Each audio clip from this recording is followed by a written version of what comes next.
Hello, God bless you. My name is Emmanuel. I want to drop a quick word with us today. Please share this video and be a blessing.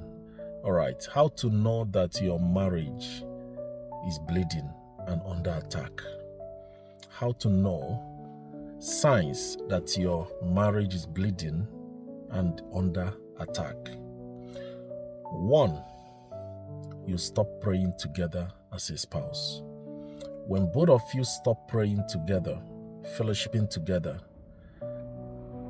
is a sign, is a major sign that the foundation of your marriage has been tampered with.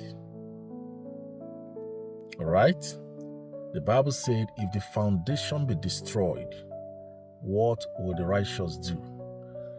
Praying together as a spouse is the foundation of your marriage, is the foundation. It's a major thing that will keep you together. So when you stop praying together for whatever reason, your marriage is under attack. 2, when you stop communicating.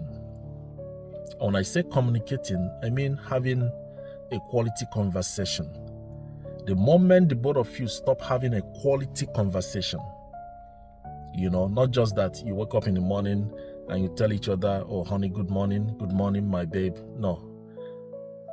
I mean quality conversation. Quality conversation. In a day, you are checking on each other. You are testing each other.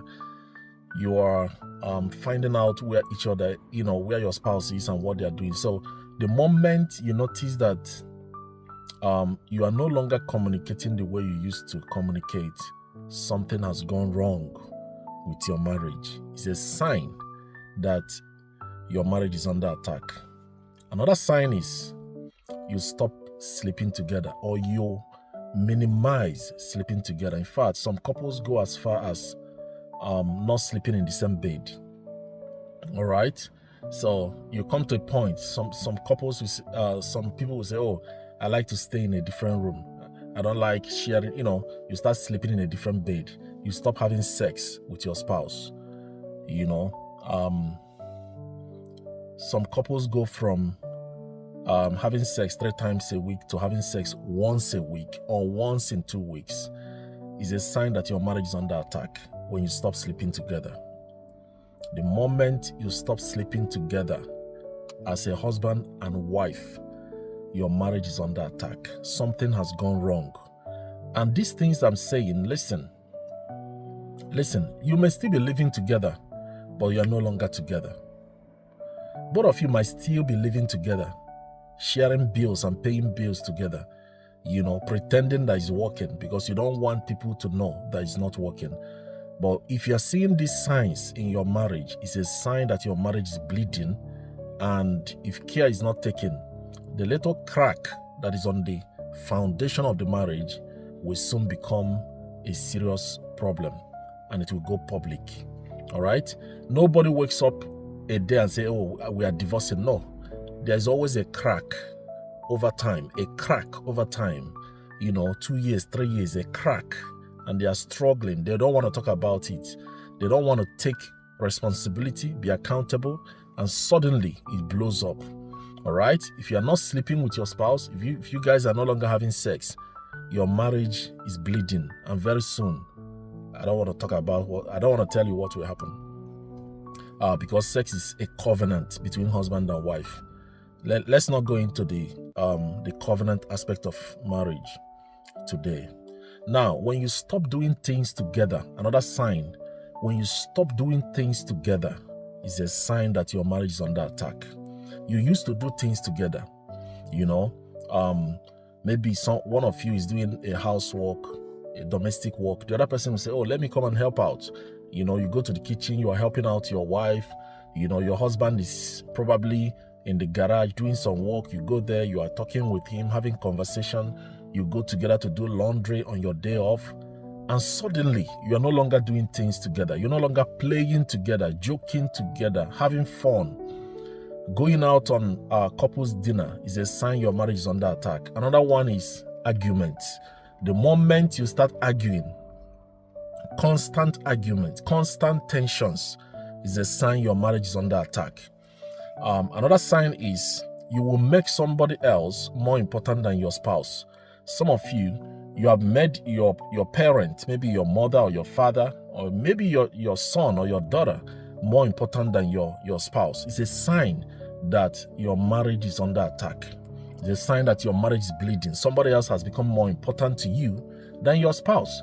Maybe your job, your career, your business, your ministry has become more important than your spouse. It's a sign that something has gone wrong with your marriage. And very soon, the crack will be seen.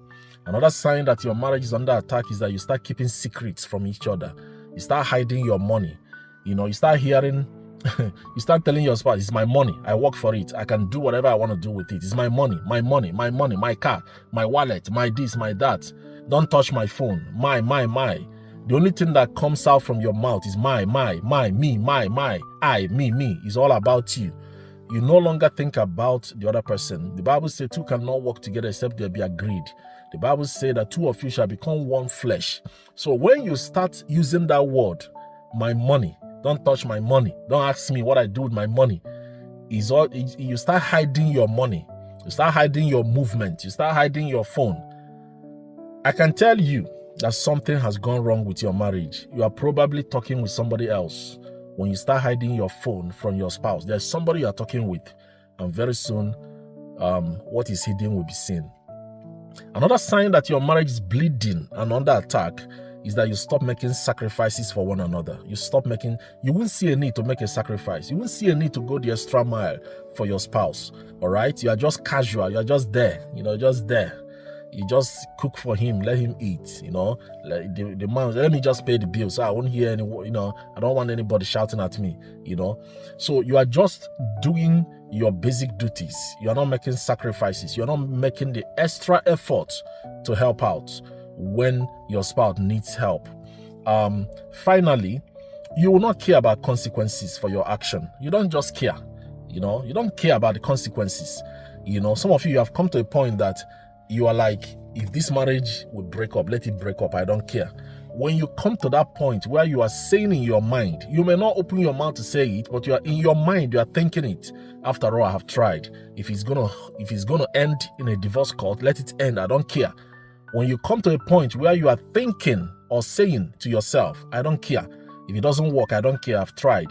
It means something has gone wrong. And I want to encourage you. Talk to somebody. Talk to somebody. When your marriage is bleeding, you need to talk to somebody, especially when it has become obvious to the both of you that it's not working. You need to talk to your pastor, talk to your marriage counselor. All right, make sure he's a godly person, and talk to God. You need to make out time to pray. One of the greatest secrets I know about marriage is the Holy Spirit. Talk to the Holy Spirit about it. And the both of you must start praying together. A family that prays together stays together. You see, what the devil is fighting in marriage is agreement. Because the Bible said, if two of you shall agree on the earth as touching one thing, both of you agree and pray about one thing, that prayer will be answered. So the devil does not want your prayers to be answered. He doesn't want God to bless your marriage. So he's causing disagreement. Many women that are barren and unfruitful, they can attest to the fact that whenever they are in their fertile period is when they have issues with their husband. Anytime they enter their fertile period, the time they are supposed to conceive, they start quarreling with their husband, they start arguing. It's because Satan does not want the seed to bear fruit. All right? Anytime a major business breakthrough is coming, that's when you start fighting. The devil is fighting your agreement. The moment you start to agree in prayer, doors will start opening. Let me end with this. I cannot remember a prayer that I held hands with my wife to pray that God did not answer. I can't remember. It has never happened. If we hold hands and pray about one thing, God answers it.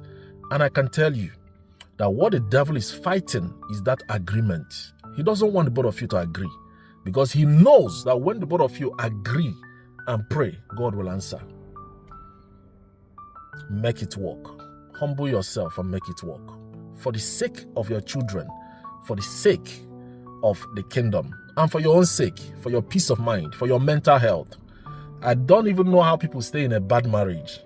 I mean, you go out there, you are dealing with bad spouse, bad co-workers, toxic co-workers, toxic working environment, and you still come home to a bad marriage. Do it for your own peace of mind. Have peace in your home for your own peace of mind. All right? God bless you. Bye.